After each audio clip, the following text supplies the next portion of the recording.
பெரிய கவுண்டச்சி உங்க அக்கா பொண்ணுக்கு புடவை எடுத்திருக்காங்க. உங்ககிட்ட பணம் வாங்கி சொன்னாங்க. எத்தனைடா? 300 ரூபாய்ங்க.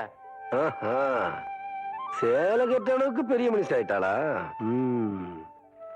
அந்த பொண்ணு வேற சொன்னா ஆத்தா ஏமாந்துரும். நல்லா தெரிஞ்சு வச்சிருக்கீங்க. புடுற ஐயா கும்பிடுறாங்க. இருக்கட்டும். ஆத்தா அக்கா மகளுக்கு சீலை எடுத்தாங்க. ரூபா உங்ககிட்ட வாங்கிக்க சொன்னாங்க. ஓஹோ, என்றாது 2-3 சேலை எடுத்திருக்கு.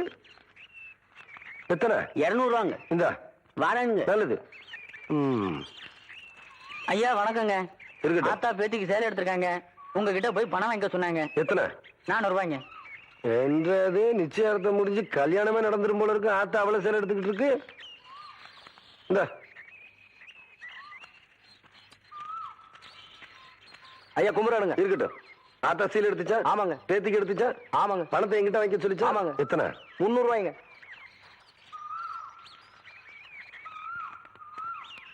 இந்தாங்க. நல்லதுங்க. ஐயா ஐயா, இந்த இடத்துக்கு தான் 300 ரூபாய் எடுத்து போன. அது பெரிய கவுண்டச்சி எடுத்த பட்டு சேலைங்க. இது இது தெய்வான எடுத்த நூல் சேலைங்க. தெய்வானையா? கவுண்டரே,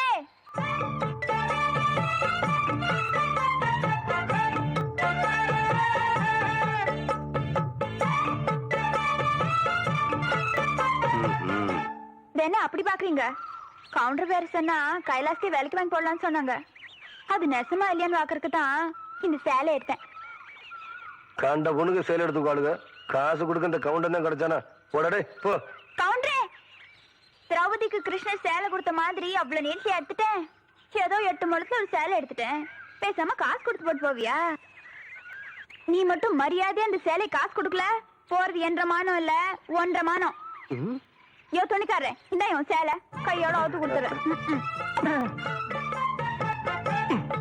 நிறுத்துப்புல. பூராத்தனையும் அவக்கிறதுக்குள்ளயும் மலமலன் பணத்தனையும் அவன் கையில கொடுத்து போடுறான்.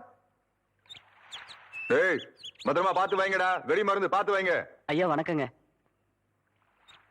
தம்பி யாரு? மலைச்சாமி மச்சான். அந்த இருளாயோட மவன். சின்ன கவுண்டம் கூட படிக்க வச்சான்னு சொல்லுவாங்களே, அது இவன் தான். நிறுத்துடா. படிக்க வச்சவனை பத்தியே சொல்லி படிச்சவன் மரியாதை ஏன்னா கெடுக்கிற. படிச்சவனுக்குன்னு ஒரு மரியாதை இருக்கு. தம்பி இப்ப என்ன பண்ணுது? சும்மா தாங்க இருக்கேன். படிச்சு போட்டு சும்மா இருக்க கூடாது தம்பி. உனக்கு சௌகரியப்படும் போது என்ன வீட்டுல வந்து பாரு.